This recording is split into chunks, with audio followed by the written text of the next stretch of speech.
What's up guys, it's Danny, and today we're taking a closer look at the LEGO Marvel Eternals set. This movie takes place after Endgame, but starts out showing the arrival of the Eternals, all 10 of them, and their super awesome ship.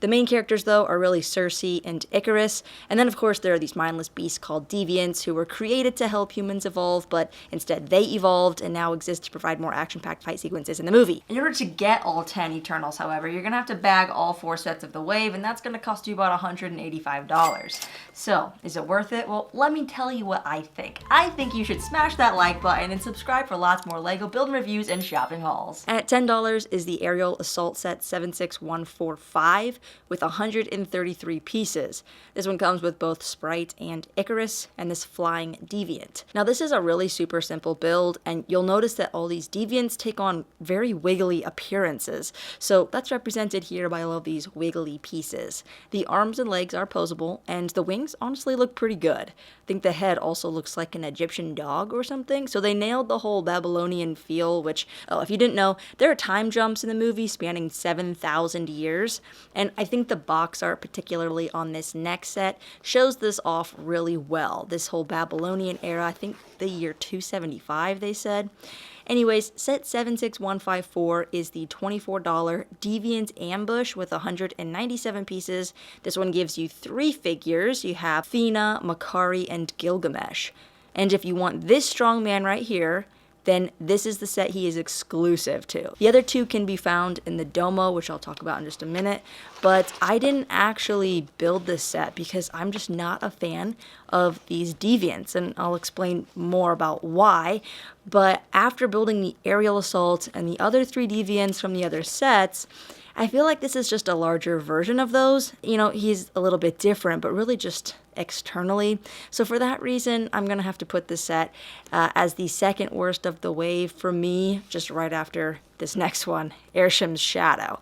Set 76155 with 493 pieces is a $60 set, and I feel like they inflated the price on this a bit by adding in this dinky little flyer Deviant that doesn't really add much build value, maybe play value though, and I do think it was a good move to include the exclusive Ajax in the set. However, I've said many times I don't really like mechs, but this isn't even a mech, this is a Bionicle. Not only that, but the build, I can't get over the legs. He literally looks like a squid man on roller skates. I just can't not see it. In fact, the reason that it's like this is because we don't really see his legs in the movie, hence these misty little like covers. I do like this transparent mist color. It's actually used on the Domo as well, so this is a cool piece, but he doesn't really do anything in the movie except for like float in space, he talks, and he's just massive. The other thing with these figures is that the connection point that they use is not very stable, and this is almost too heavy, so he just kind of falls all over the place. I think it's a pretty good Bionicle-esque figure. It's a good shape if you like mechs.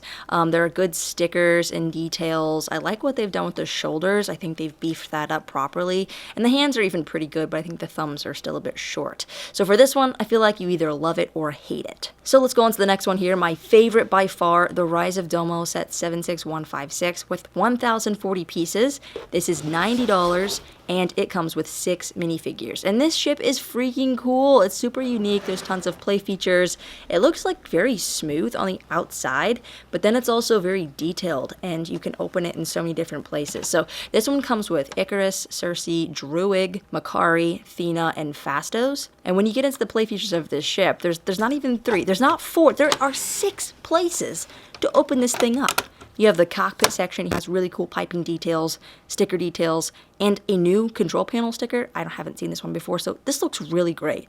And then you have the center of the room, and there's quite a lot going on here. There's kind of this back area that has a lantern overhead and a compass, because Fastos works with all this different kind of technology. So this is kind of that scene. So it is pushed off to the back here, so there's room to fit all 10 Eternals into the middle part of the ship really easily. There's tons of space. And then I suppose you could kind of set 6 of them along the sides, because their suits are adorned like straight in from the wall. So like, I guess this is where they put on their super suits. Where's my super suit? And then towards the front of the ship is this mini Airshim figure with a micro figure. And I think that's really cool because it's like the hologram of Airshim. That's how they speak to him. They just like appear before him and they're like a speck on his face. That's how big he is. So that's a very good representation in Lego. And then of course there are these 2 side rooms. So over here on the right, I think this might even be like Fastos' workshop shop or something. You've got a coffee maker, you've got some tools in the back. These are microphones. This is actually a metal detector, and I've never seen this controller piece before. Comment below if you know what this is, but this is a new piece for me, so that's kind of interesting. But yeah, I feel like this is where Fastos works. And then on the other side, I suppose this is kind of like a garage because they include this little tutor scooter. What is this? I don't even know. It wasn't in the movie. I don't know why you'd need this or why it should be included. As for these garage doors, they actually pivot on 2 different points, and there's actual storage for some of the weapons. So you got like Thena's blade and some of these other weapons. You've also got another Gilgamesh strong hand, different things like that. So it's really nicely utilized space. Now, some of the downsides here are because there are a lot of hatches, they're probably going to fly open when you're playing with this. So if you invert the ship, the top panel here is the easiest thing to open and close. There's nothing actually holding it down. So you do have to kind of grab with 2 hands if you're little, because you probably can't palm this thing. And then the other thing is this front piece that really easily falls off. The other 2 corners actually utilize these doors to flushly close off the sides here.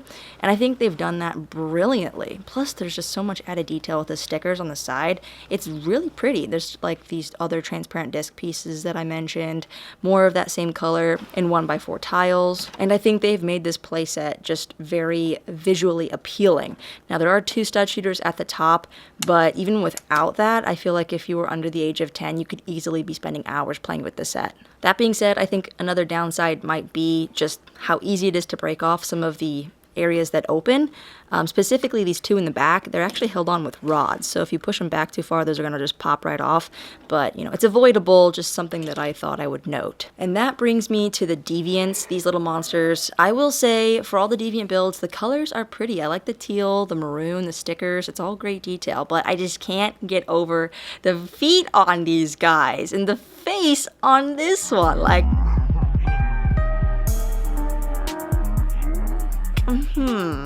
I think this is supposed to be the one that evolves more and starts to take on like a human form more than the other animalistic ones. And don't get me wrong, I'm not saying that LEGO did a bad job on the Deviants, particularly the flying ones. I think they actually look kind of cool.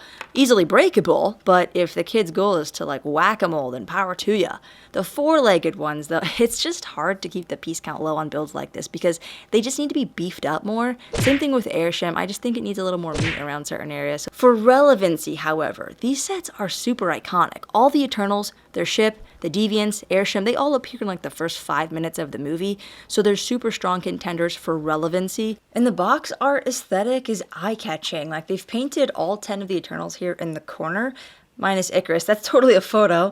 And then on the side of the boxes are the minifigures, so that's really nicely done. I'd say just pick up your favorite set of the wave, and for me, it's the Domo. This ship was by far the most fun thing to build, and you get all the main characters and some bad guys to fight. And I guess if you really wanted the remaining minifigures, you'd probably just be better off buying them separately. Taking a closer look at those figures, I'm going to start off with Icarus, who has by far the most complaints, since his hair color is just wrong.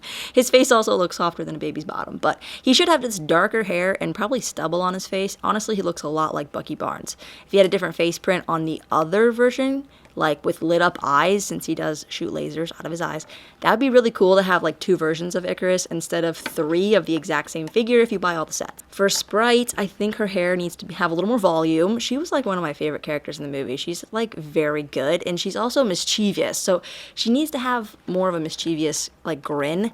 And also, I just thought this was a boy when I first saw the set. Like, these sets were leaked a year ago, so I was very confused. For Ajax, she definitely needs that crown piece, otherwise she just looks like Wonder Woman, but she does have a good skin tone and the torso print, top notch, nice. Thena too could technically have a headband, but her torso print just really helps her overall figure, and the face does actually resemble Angelina Jolie, so I think they've done a nice job on this one. Cersei just looks weird to me. I think she needs like straight hair and a different face, again good skin tone, but her torso kind of looks like Green Iron Man, not gonna lie. Druid here, he's like a sad boy the entire film, and he also needs a waist cape because he's basically wearing a dress. The only ones that I think are really passable are Makari, who has a pretty good hairpiece that resembles her character, decent face, and I do like the torso print on her. But on this face, it really looks like a black eye. Like, this is just not good.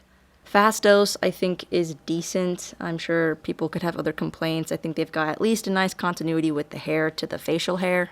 Unfortunately, Kingo has this face where his eyebrow is just way too high up. It does not look right. The other side, though, this face looks much better. I think it resembles his character, and I'd say this figure isn't too bad. And Gilgamesh, honestly, I think they've done pretty good on Gilgamesh. He's probably the best out of the lot for me personally. Of course, arm printing would have been nice, but I just don't think these sets were going to be popular enough for the added cost going into it, but that's just my take. I will note, though, that these are super colorful and fun. The torso, leg, and foot printing is all pretty good and a little different on each one. They do come with power effects and weapons, and overall just make a great addition to anyone's superhero collection. That is, if you can get on board with the story and how they didn't interfere with Thanos. And here's what I'm gonna say, okay? Spoilers, alright? Thanos prolonged the Earth Celestial's birth. Wouldn't it have been in Airshim's best interest to eliminate Thanos by setting the Eternals after him? Icarus finds out that Ajax wanted to stop the Earth Celestial from being born and thus destroying the Earth, so he kills her. But then he willingly helps Cersei assemble the rest of the Eternals and do the same thing, and somehow he thinks he can 1v9, okay, 1v8, okay, 1v7, I guess 1v6? The rest of them, despite being actually mortal. They say that they're Eternals, but they are very defeatable. I mean, he does have a slight advantage with, laser eyes, but Eternals can die. Also, the Deviants want to live, so shouldn't they have been fighting with Team Cersei to take down Icarus? What? And poor Druid, he was never even allowed to use his powers. Why give him the power to control people, but not let him control people? Lots of complex things in this movie, and there's going to be a sequel where they actually look for the rest of the Eternals with Harry Styles. Overall, I thought the movie was visually stunning. It was very watchable, entertaining. I guess some people complained about pacing, but there was a lot to introduce and quite a bit of lore that they included into the movie. So I'd still think that it is worth a watch if you haven't seen it already, but I'd love to hear your thoughts if you have seen the movie, and also what you think is the best set out of the wave that is worth your money. Anyways, guys, that's it for today. Thank you for watching, and we'll see you next time. Happy building.